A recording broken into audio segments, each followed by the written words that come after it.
Assalamu alaikum, family. This is Dr. Ridgely, your neighborhood farmer down here at Muhammad Farms in Georgia. And we had a nice rain, praise be to Allah, right after we put out about 5,000 watermelon plants. And it rained right on time. So we're thankful for that. And if it gets a little noisy out here from my birds, forgive us for that. But when we first came here 23 years ago, there were no birds. There were no deer. Um, there were no wild turkeys. It scared me being way out here in the country and no birds.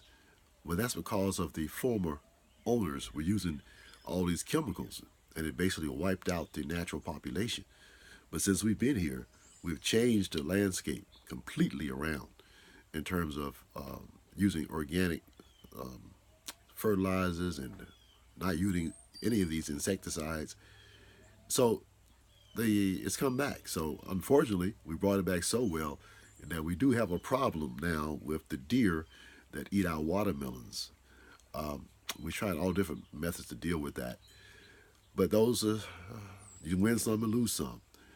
But today, I want to talk a little bit about the Honorable Minister Louis Farrakhan and how lucky, how fortunate we are to have this man in our midst today to do what he is doing because he is fighting on all different types of fronts for us.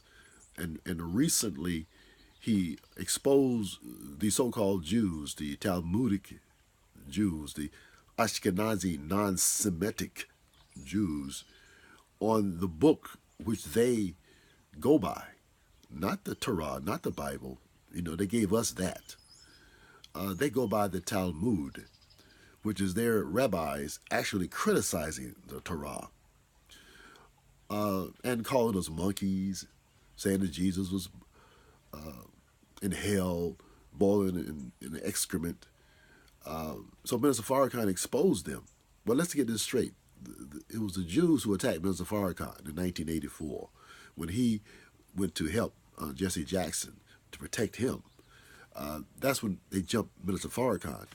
And those of us who love Minister Farrakhan begin to research who are these Jews? Why do they hate him? But now we know why they hate him. Because they have been waiting on the Messiah, not to follow him, but to kill him. Because they know who we are. And their intent is at the end of the 6,000 years to have snuck into our, stolen our identity, to slide up in so they can say they're looking for the Messiah, so we would trust them, so they can get close enough to kill the Messiah. They thought they did that with the Honorable Elijah Muhammad, but he escaped their death plot, and now he is on the wheel, in charge. And he's working through our brother, the Honorable Minister Louis Farrakhan, who is the Jesus, the modern Jesus, in our midst. And they are attacking him and attacking anybody who's associated with him. Well, change that up. Anybody that's black that's associated with him. Tamika Mallory, uh, the congressional people, Maxine Waters, they're attacking her because she would not uh, dismiss or denounce Minister Farrakhan. But are they attacking these people just because they're in the presence of Minister Farrakhan? Well, guess what? Through the beauty of the internet, we, the research team, have found out, you sneaky dogs, that you know who the minister is. As a matter of fact, you admire the minister, you sneaky dogs. There's an article on my Facebook page from the research team, Brother Jackie Muhammad wrote, called Congressman Rokita and Farrakhan. And in this article, there is the smoking gun of the hypocrisy of these Ashkenazi Jews. There was a meeting in 1997 of the Republican bigwigs. All the top Republicans, they go down every year to Boca Raton down in Florida to discuss the future and what they're going to do and what's going on with the party and what's happening in the world. Well, in 1997, they invited Minister Farrakhan, and he spoke. And I'm just going to read you what they said in an article talking about this.